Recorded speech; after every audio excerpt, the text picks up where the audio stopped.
BBA, BCA, BCom Computers, 100% placement guarantee. I create Degree College, Kukatpalli, Hyderabad. నమస్తే అండి. కథా కమామిషు కార్యక్రమానికి మీ అందరికీ మనఃపూర్వక పునఃస్వాగతం.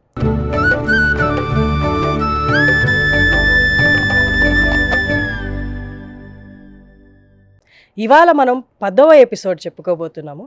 డాక్టర్ శ్రీనివాస్ వడ్లమాని గారు మనతో ఉన్నారు. వారికి వెల్కమ్ చెప్తూ ఈ కార్యక్రమాన్ని మొదలు పెడతాం. నమస్తే సార్. నమస్కారం అండి. 10వ ఎపిసోడ్లోకి కథా కమామీషు ఈరోజు మనం విజయవంతంగా అడుగుపెట్టాం. ఇటువంటి సాహితీ కార్యక్రమానికి వెన్నుదన్నుగా నిలిచిన సుమన్ టీవీ యాజమాన్యానికి మీకు నా కృతజ్ఞతలు తెలియజేస్తున్నాను. Thank you sir. ఎందుకంటే ప్రజెంట్ జనరేషన్కి ఈ కథలు తెలియజేయాల్సిన అవసరాన్ని గుర్తించింది సుమన్ టీవీ. అవును సార్. మనం ఒక్కసారి 10 ఎపిసోడ్లు పూర్తి చేసుకోబోతున్నాం కాబట్టి మొట్టమొదటిగా మనం ప్రారంభించినప్పుడు అసలు ఆదరణ వస్తుందా అని అన్న చిన్న సందేహంతోనే స్టార్ట్ చేసాం. కానీ వేలాది మంది చూస్తున్నారు, గొప్ప ఆదరణ వచ్చింది కాబట్టి మనలో కూడా కొంత ఉత్సాహం వచ్చింది. చెప్పగలము, ఇప్పుడు కూడా వినేవాళ్ళు ఉన్నారు, మనం చెప్పాలే కానీ ఆదరించే వాళ్ళు ఇంకా నలుమూలలా ఉన్నారని వాళ్ళు మనకి తెలియజేశారు, వ్యూస్ ద్వారా, కామెంట్స్ ద్వారా. సరే సార్, ఇంకా నేను మిమ్మల్ని డిస్టర్బ్ చేయను, కథలోకి వెళ్తాం. ఈరోజు నేను మల్లాది రామకృష్ణ శాస్త్రి గారనే ఒక అద్భుతమైన తెలుగు కథకుడి యొక్క కథ తెలియజేస్తాను. ఆ కథ పేరు శివరంజని. వీరు మల్లాది రామకృష్ణ శాస్త్రి గారు. వీరు కూడా పాత తరానికి చెందిన రచయిత. 1905లో వీరు పుట్టారు, 1965లో వీరు మరణించారు. ఈయన రాసిన కథ పేరు శివరంజని.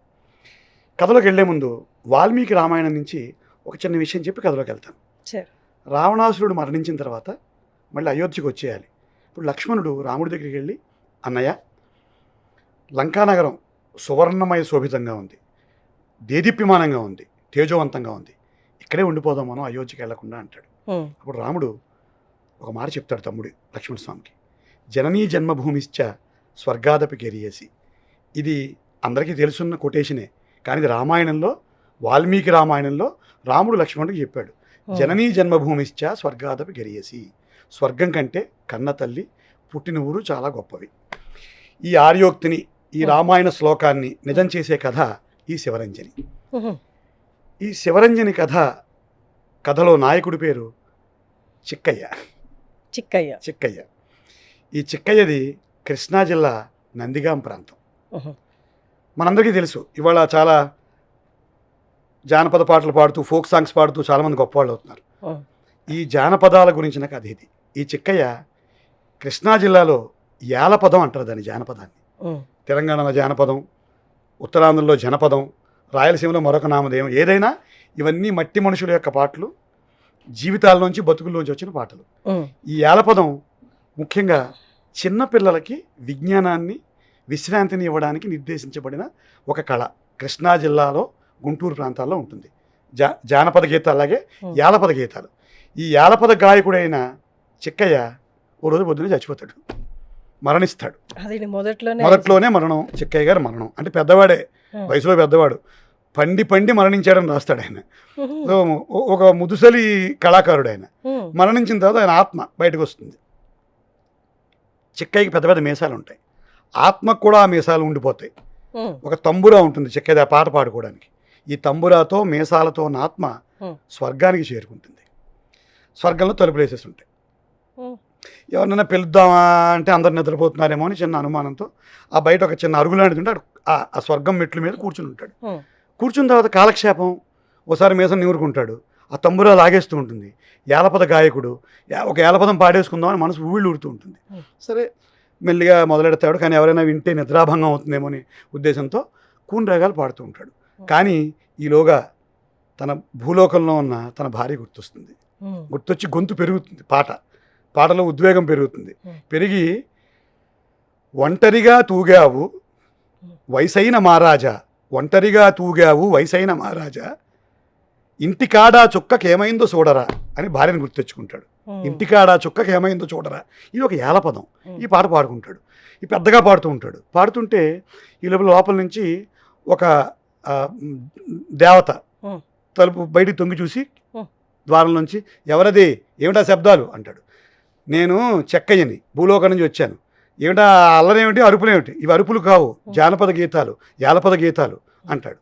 అనగానే ఏ ఊరు నీది అంటాడు. ఏ ఊరు అంటే మాది నందిగామ జిల్లా సింగారం మా ఊరు అంటాడు. నీకు తెలియదులే అంటాడు. మేము దేవుళ్ళం, మాకు అన్నీ తెలుసు అంటాడు ఆయన. అని ఇంతకీ నీ గురించి చెప్పు అంటాడు చెక్కయ్యని. మా నాన్న పేరు అన్నాబత్తుల శేషయ్య. మా నాన్న అన్నాబత్తుల శేషయ్య, రెండో కొడుకు నేను, నా పేరు చెక్కయ్య. సరే బాగుంది, ఇప్పుడు నువ్వెందుకు అలా అరుస్తున్నావు అంటే నేను అరవట్లేదు, పాడుకుంటున్నాను. సరే తెల్లారేదాకా అక్కడే ఉండి పొద్దున్నే లోపలికి తీసుకెళ్తా ఉంటాడు అనేసి లోపలికి వెళ్ళిపోతాడు. ఈ లోపల ఏమవుతుంది, వీడు ఇంకా శబ్దం పెంచి పాడడం మొదలెడతాడు. లోపల ఉండే దేవతలు, వాళ్ళ పిల్లలు, బాగా పుణ్యాలు చేసుకున్న మహర్షులు గడ్డాలు వేసుకుని అటు ఇటు గోకుంటూ తలుపు సందుల్లోంచి వీడు పాట కేసి వినడం మొదలెడతారు. అందరూ ఊగడం మొదలెడతారు. ఇది మంచి ఇప్పుడు గొప్ప పెద్ద సాంగ్ లాగా, డిస్కో సాంగ్ లాగా మొత్తం స్వర్గలోకం ఊగుతూ ఉంటుంది. ముఖ్యంగా ఈ దేవకన్యలను చూస్తాడు వీడు చెక్కయ్య. చూసి వీడికి ఇంకా ఉత్సాహం హెచ్చవుతుంది. ఉత్సాహం హెచ్చయి ఇంకొక సరే ఇంకొంచెం చక్కటి పాట పాడదామని జొన్నాసేల మధ్యలోన నన్ను చూసి కన్నుగీటి, జొన్నాసేల మధ్యలోన నన్ను చూసి కన్నుగీటి దారి కాసి సేరదీసే కోరమీసం వెంకటస్వామి అని ఒక పెద్ద పాట అందుకుంటాడు. ఇంకా దేవకన్యలు అందరూ చప్పట్లు కొట్టేస్తారు, చెక్కయ్యని పొగిడేస్తూ ఉంటారు. ఏంటి గీతం ఏంటి, పాట ఏంటి, ఈ పద్ధతి ఏమిటని అడుగుతారు. అమ్మ దీని పేరు యాలపదం. యాలపదం అంటే అంటారు, ఇది జానపదానికి ఒక పర్యాయ పదం, మా కృష్ణా ప్రాంతంలో పాడుకుంటాం అని చెప్తాడు. వినగానే అందరూ ఆనందిస్తూ ఉంటారు, చుట్టూ చేరి నృత్యాలు చేస్తూ ఉంటారు, చిందులు వేస్తూ ఉంటారు. ఇది ఆ నోట ఈ నోట ఇంద్రుడి దాకా వెళ్తుంది. ఒకడెవడో వచ్చాడు స్వర్గానికి, వాడు విపరీతంగా పాడుతున్నాడు. తలుపులు తీస్తారు. తీయగానే ఒక దేవదూత వచ్చి లోపలికి రావయ్యా అని తీసుకెళ్ళి ఒక విడిదిలో కూర్చోబెడతారు. ఈ లోపల ఇంకో పెద్ద దేవదూత వస్తాడు. వచ్చి ఎవరు నువ్వు అంటాడు. మళ్ళీ మొదలు, నేను చెక్కయ్యని. ఓహో పాటలు పాడతావా, బేషుగ్గా మహారాజు గారు వింటారు, వినిపిస్తావా? వినిపిస్తాను, భయం లేదా? నాకు భయం ఏంటి, నేను మట్టి మనిషిని, నేను పాడే మట్టి పాటలు, నాకు భయం ఉండదే అంటాడు చెక్కయ్య. ఇంద్రుడి దగ్గర పాడడానికి తీసుకుని వెళ్తూ ఉంటాడు దేవదూత. ఇంక వీడు వెళ్తుంటే స్వర్గంలో వీధుల్లో ఉన్న ఆడవాళ్ళు మగవాళ్ళు అందరూ వీడు పాడుతూ వెళ్తుంటాడు. దారిలో కూడా ఆగడు, యాలపదం పాడుతూనే ఉంటాడు. పాడుతూ వెళ్తుంటే అందరూ ఇతను చుట్టూ చేరు మోగడం, వెనకాల తండోపతండాలుగా ఇంద్ర సభకు చేరుకుంటారు. చేరుకున్న తర్వాత ఇంద్రుడు పిలుస్తాడు, ఏమయ్యా పాట పాడతావా అంటాడు. పాట పాడతావంటే పాడతాను మహాప్రభు అంటాడు. వినమ్రంగానే చెప్తాడు. అయితే ఒక చిన్న పని చేయాలి మీరు అంటాడు ఇంద్రుడిని. నేనేం పని చేయాలంటాడు. మా నందిగామ మండలం ఈ సింగారం గ్రామస్తులు కొంతమంది చచ్చిపోయిన వాళ్ళు ఇక్కడ ఉండి ఉంటారు, వాళ్ళని తీసుకొస్తారా అంటాడు. వాళ్ళతో ఏం పని అయ్యా అంటాడు.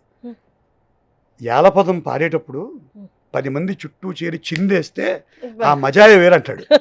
అనగానే ఒక దేవతల ముఠా బయలుదేరి మొత్తం స్వర్గం అంతా వెతుకుతారు. వెతికి వెనక్కి వస్తారు ఉసూరుమని. అయ్యా చెక్కయ్య గారు, ఒకళ్ళు ఇద్దరు ముసలి ముతక అవ్వలు తాతలు కనిపించారు తప్పితే చిందేయడానికి అనువుగా ఉండి అంగాంగాల్ని కదిపేయడానికి యువకులు యువతులు ఎవరు కనపడలేదంటారు. అదేమిటి, మా ఊర్లో చిన్న వయసు వాళ్ళు కూడా చనిపోయినట్టు నాకు గుర్తే అంటాడు. అనగానే ఇంద్రుడు వాళ్ళందరూ నరకానికి పోయారేమో అంటాడు. పోయి ఉండొచ్చని మళ్ళీ నరకానికి పోయి ఉండే లిస్టును గుర్తు తెచ్చుకుంటాడు వాళ్ళ ఊర్లో వాడిని. కరెక్టే, కోటయ్య కొడుకు అంకమ్మగాడు, వాడు మున్సిపల్ గారి కోడల్ని కొద్దిగా ఇబ్బంది పెట్టాడు, వాడు చచ్చి నరకానికే వెళ్ళి ఉంటాడు అనుకుంటాడు చెక్కయ్య. మళ్ళీ సీతయ్య చిన్న మేనలుడు చిన్న తిరుపతి గాడు, వాడు దివాణాల్లో దొంగతనాలు చేసేవాడు, పెద్ద గజ దొంగ, వాడు నరకానికి వెళ్ళి ఉంటాడే అనుకుని మళ్ళీ ఇంద్రుడితో మాట అంటాడు. అయ్యా వీళ్ళు దొంగలైనా చెడ్డవాళ్ళైనా వాళ్ళు చిందేస్తే ఊరు కదిలేదు తెలుసా అంటాడు.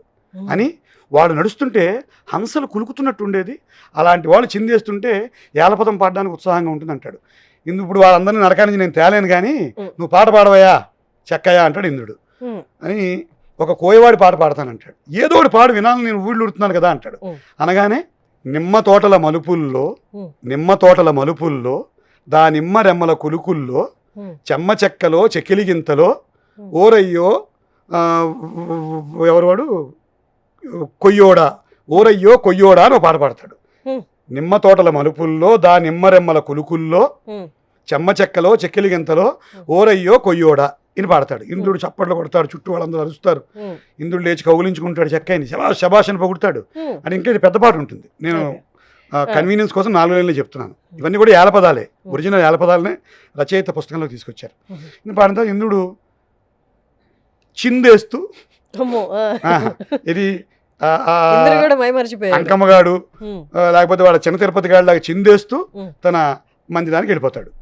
ఆయన అలా వెళ్ళగానే ఋషులు, దేవతలు, దేవకన్యలు అందరూ ఈయన చుట్టూ చేరి అసలు చేతులు ముట్టుకునేవాళ్ళు ఇంకో పాట పాడు గొడవ చేస్తుంటారు. అంటే చెక్క కూడా ఉత్సాహం వస్తుంది. ఇంద్రుడు వెళ్ళిపోయాడు, ఇంక అందరూ పూర్తి అభిమాన సంఘాలు చుట్టూ చేరాయి. వెంటనే చెక్కయ్య పాట మొదలెడతాడు.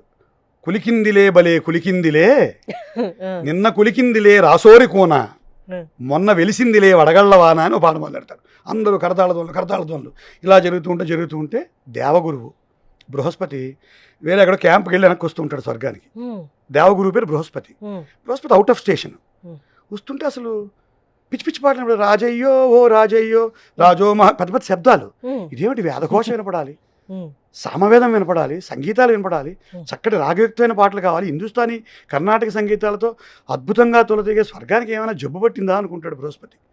ఈ లోపల ఓలే ఓలే సినదానా నీ కోకరంగు ఏమిటే ఇలాంటి పాటలు వస్తుంటాయి. బృహస్పతికి అసలు కళ్ళు చెదిరిపోయి దుఃఖం వచ్చేస్తుంది. బృహస్పతి వెళ్ళి చూస్తే అందరూ పాడేస్తూ ఉంటారు, పరిగెట్టేస్తూ ఉంటారు, పిచ్చి పిచ్చిగా ఉంటుంది, కోపం వచ్చేస్తుంది బృహస్పతికి. ఇంటికి వెళ్ళిపోతాడు. ముందు ఇంటికి వెళ్తే భార్య కూడా చిందులు వేస్తూ ఉంటుంది, బృహస్పతి భార్య. ఆవిడ కూడా చెక్క అభిమాని అయిపోయింది. చాలా కోపంతో ఇంద్రుడి దగ్గరికి వెళ్తాడు. మహారాజా ఏం జరుగుతోంది, స్వర్గానికి ఏమైనా పీడ పట్టిందా అంటాడు. మీరు దైవజ్ఞులు, అన్నీ తెలిసిన వారే కదా, ఒక గొప్ప విచిత్రం జరిగింది. భూలోకం నుంచి యాలపదం అనే ఒక గొప్ప సంగీత ప్రక్రియను తీసుకుని ఒక పుణ్యాత్ముడు వచ్చాడు, అతని పేరు చెక్కయ్య. ఆయన పాడుతుంటే అందరూ మైమరిచిపోవడం, చిందు వేయడం పరిపాటిగా మారిన స్వర్గంలో ఉంటాడు. బృహస్పతికి అసహ్యం వేసి ఇంద్రుడి మీద బయటకు వచ్చేస్తాడు. బయటకు వచ్చి ఇంక ఇలా కాదని ఆకాశంలోకి వెళ్ళి ఊర్ధలోకాలు ఇంక బ్రహ్మకి వెళ్ళి కంప్లైంట్ ఇద్దామని లోకాలు దాటి వెళ్తుంటాడు. అన్ని లోకాల్లో చెక్కయ్య గడి పాటే, యాలపదమే, ఈ జానపదమే, ఈ మట్టి పాటలే, ఈ చెమట పాటలే. చాలా కోపం వస్తుంది. వెళ్ళేసరికి హంస, బ్రహ్మలోకంలో హంస, అది చిందేస్తూ ఉంటుంది. ఇది ఎక్కడో చూసిన చిందులో ఉంది అనుకుంటాడు. ఈ యాలపదం చింది ఇది బ్రహ్మలోకంలో హంస. బ్రహ్మగారు 4 కళ్ళు 4 తలకాయల్లో అరమోటి పనులతో పెట్టుకుని ఇలా ఆయన కూడా ఆ చిందును ఆస్వాదిస్తూ ఉంటాడు. సరే సరస్వతి అమ్మవారికే చూస్తాడు. ఆవిడ ఎప్పుడు వీణ మీద చక్కటి రాగాలు పలికిస్తూ ఉంటుంది కదా. చెక్కయ్య గారి పాటలు ఇలాగే ఓలే ఓలే చిన్నదానా ఈ పాట కొడుతుంది సరస్వతి. అమ్మవారు కూడా ఓలే ఓలే చిన్నదానా పాట వీణ మీద ప్లే చేస్తుంది. ఇంకా అసలు అని కూర్చోండి అని సంగీ చేస్తుంది. అమ్మ వాగ్దేవి ఏమిటి నీకు ఈ కర్మ అని దిగ్గులు లేచిపోయి బృహస్పతి వెనక్కి వచ్చేస్తాడు. ఇంక ఇది లాభం లేదని ఇంటికి వెళ్దామా అంటే ఇంట్లో చూస్తే భార్య కూడా ఇదే చిందులు వేస్తుంది. చిచ్చి మనశ్శాంతిగా ఉంటుంది. ఉద్యానవనానికి వెళ్తాడు. ఉద్యానవనం కిటకిటలాడిపోతూ ఉంటుంది, స్వర్గంలో కిటకిటలాడిపోతూ ఉంటుంది. అందరూ మొత్తం దేవకన్యలు, ఋషులు అందరూ గెంతుతూ ఉంటారు. యాలయ్య మధ్యలో పాటలు పాడుతూ ఉంటాడు.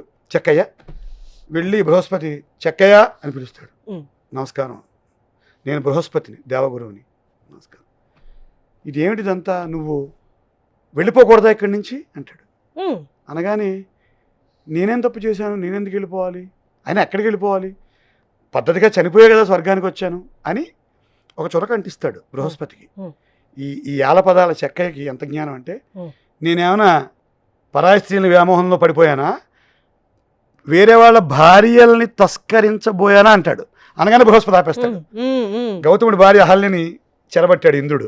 వీడు మహారాజు గారికి ఎసరు పెట్టేట్టున్నాడని, ఆగాగు బాబు నువ్వు వెళ్ళిపోవాలి ఇక్కడి నుంచి, లేదంటే స్వర్గంలో సామవేదం లేదు, సంగీత చరులు లేవు, అంతా నీ లొల్లాయ పదాలతో నిండిపోయింది మా స్వర్గం అంతా, నువ్వు వెళ్ళిపోవాలంటే వెళ్ళిపోతాను బాబు, ఎక్కడికి వెళ్తావు అంటాడు. మళ్ళీ బృహస్పతి నేను మా భూలోకానికి వెళ్ళిపోతాను అంటాడు. అయ్యయ్యో భూలోకానికి వెళ్ళడం ఏమిటి, ఈ తారాపదంలో ఎక్కడో ఒకటి నీకు వచ్చిన అకామిడేషన్ ఇస్తానంటాడు. మీ తారలు వద్దు, మీ పదాలు వద్దు, నాకు ఈ భోగాలు వద్దు, నేను మా భూలోకానికి వెళ్ళిపోతాను అంటాడు. స్వర్గాన్ని వదిలిపెడతావా అంటాడు. ఏందయ్యా మా లావు స్వర్గం, ఏంది మా లావు స్వర్గం, నేను ఎక్కడుంటే అదే స్వర్గం, మా నందిగామే స్వర్గం, మా కొండలే స్వర్గం, మా గుట్టలే స్వర్గం, మా ఊరే స్వర్గం అంటాడు. అనగానే ఏం చేస్తావు భూలోకానికి వెళ్ళి అంటాడు. మళ్ళీ ఇప్పుడు వెళ్ళి ఏం చేస్తావు అంటే ఓ మంచి మాట చెప్తాడు. చెట్టు కింద ఒంటరిగా గొల్లపిల్లాడు కూర్చుని ఉంటాడు. వాడి చెవిలో ఈ లయగీతాలు మళ్ళీ పాడతా, ఈ లొల్లాయి పదాలు మళ్ళీ పాడతా. దుత్త మీద దుత్త పెట్టి వయ్యారంగా ఒక ఆడపిల్ల ఒక సంతకి నడిచి వెళ్తూ ఉంటుంది. ఆమె నడకల్లో నడకలు కలుపుతారు. ఇంకేం చేస్తావు అంటాడు. పాలికాపు పొలాలు దున్నుకుంటూ ఉంటాడు. వాడి చెవిలో వాడి నాన్న పాడిన ఏలపదాలు మళ్ళీ పాడి వినిపిస్తాను. ఇంకా అంటాడు, ఏకుల బుట్టతో ఉమ్. ముసలమ్మ కూర్చుని ఉంటుంది, ఉమ్. ఆవిడ దగ్గరికి వెళ్ళి ఉమ్. చిన్నప్పటి చిందులు మళ్ళీ నేర్పిస్తాను, ఉమ్. ఇది చాలదా, అదే కదా స్వర్గం అంటే అంటాడు ఉమ్. చక్కయ్య. బృహస్పతి ఆశ్చర్యంగా చూస్తాడు, కరెక్టే, కానీ ఇక్కడికి ఒక రోజు అంటే మీకు 30-40 సంవత్సరాలతో సమానం, ఉమ్. నువ్వు వెళ్ళేసరికి నీ లొల్లాయి పదాలని నీ ఏల పదాలని మనుషులు మర్చిపోతే అంటాడు బృహస్పతి. మంచి వ్యాలిడ్ క్వశ్చన్. అంటాడు, వాళ్ళు మర్చిపోతే వాళ్ళ కర్మ, నాకు కొండలు ఉన్నాయి, నా పాటలకి ప్రతిస్పందిస్తాయి, గుట్టలు ఉన్నాయి, గుహలు ఉన్నాయి, పచ్చటి పైరు ఉంది, ఆ పైరు నుంచి వచ్చే గాలి ఉంది, మనుషులకి చెవుడు వచ్చేస్తే మా ఏల పదాలకి ఏమీ చెడు జరగదు అనగానే బృహస్పతి ఆశ్చర్యంగా చూస్తాడు. మరి వెళ్ళిపోతావా అంటాడు. నేను బయలుదేరుతాను, మా భూలోకానికి వెళ్ళిపోతాను అంటాడు చెక్కయ్య. అనగానే బృహస్పతి వెళ్ళిపోతున్నాడు, మళ్ళీ పిలుస్తాడు, చెక్కయ్య ఒకసారి రండి, మీకు బాధగా లేదా అంటే ఎందుకు అంటాడు. స్వర్గాన్ని వదిలి వెళ్ళిపోతున్నారు అంటే, మీరు అన్నీ తెలిసిన సర్వజ్ఞులే, మనసే కదా స్వర్గం మనిషికి, నరకం స్వర్గం బయట ఉన్నాయా, మనసులోనే కదా ఉన్నాయి.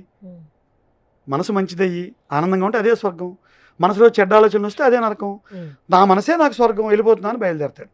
బయలుదేరే ముందు ఒక్కసారి ఆ వైతరిని కాదు, అదేదో అక్కడ పాల వెళ్ళని ఒక వాగు ఉంటుంది స్వర్గంలో, ఆ వాగులో శుభ్రంగా స్నానం చేస్తాడు, జడ ముడేసుకుని శుభ్రంగా ఒక్కసారి స్వర్గంగా చూసి భూలోకానికి వెళ్ళే రోడ్డుని పట్టుకుని కిందకి వెళ్తూ గతుకుల కంకటి మీద ముతక కంబళి మడతల మీద అనుకుంటూ ఒక కొత్త గీతం, గతుకుల కంకటి మీద ముతక కంబళి మడతలలో అని ఇంకో పాట పాడుకుంటూ భూలోకం కేసి సాగిపోతూ ఉంటాడు మన చెక్కయ్య. ఇది కథ. ఇది స్వర్గం అనేది భూలోకంలోనే ఉందనే, స్వర్గం కంటే మన ఊరు గొప్పదనే వాల్మీకి రామాయణంలోని ఆర్యోక్తిని చెక్కయ్య ద్వారా మల్లాది రామకృష్ణ శాస్త్రి గారు మనందరికీ తెలియజేశారు. వీరు ఏ సంవత్సరంలో రాశారు సార్ ఇది? ఈయన పుట్టింది 1905లో, మేబీ ఒక 1920-25 సంవత్సరాలు, ఒక 100 సంవత్సరాల క్రితం కదా. చమత్కారంగా ఉంది, 100 సంవత్సరాల క్రితం కదా. అందుకే మనకి తెలుగు సినిమాలు ఉన్నాయి కదా సార్, చిరంజీవి గారిది ఎముడికి, జూనియర్ ఎన్టీఆర్ అనేది. అయితే అక్కడ వాళ్ళు నరకానికి వెళ్ళి నేను స్వర్గానికి వెళ్ళాడు. సో అద్భుతమైన జానపద గీతాలని, ఏల పదాలని, మన మట్టి పాటల్ని మళ్ళీ మనం అందరం గౌరవించుకోవాలి. కొద్ది గొప్ప ఈ మధ్య ఆ సంస్కృతి వస్తోంది, కొంత సోషల్ మీడియా కూడా కొంత సహకరిస్తోంది. ఎక్కడెక్కడో ఉండే అజ్ఞాతంలో ఉండే గాయకులను తెచ్చి వారితో పాటలు పాడించే ఒక సంస్కృతి అయితే కొత్తగా మొదలైంది. సో ఆ విషయాలను ఎప్పుడో 100 సంవత్సరాల క్రితమే రామకృష్ణ శాస్త్రి గారు మనందరికీ తెలియజేశారు. మనసుకి భలే నెమ్మదిగా ఆహ్లాదంగా ఉంది సార్ ఈ మన 10వ కథ. అవునా? చాలా చక్కగా. అందుకే వీరి అక్షరాల గురించి ఏం చెప్పారు ఒక మాట చెప్పేసి కథ ముగిద్దాం. మళ్ళీ రామకృష్ణ శాస్త్రి గారి గురించి చెప్తూ ముందు మాటలో, వీరి అక్షరాలకి శ్వాసించే లక్షణం ఉంది, వీరి వాక్యాలకు పరిగెత్తే వాళ్ళని పట్టి ఆగి ఆలోచించమనే సాహసం ఉంది. ఖచ్చితంగా అదే జరిగింది మనం చెప్పుకున్న కథ. ఇదంతా ఆగి ఆలోచింప చేస్తుంది. వీరి వచనానికి చురుక్కుమనిపించే తెలుగు వాడితనం ఉంది. జీవితం అంతా సహజత్వం ఉంది. వారి చిరస్మరణీయులు, ప్రాతస్మరణీయులు. నమస్కారం. నమస్కారం సార్.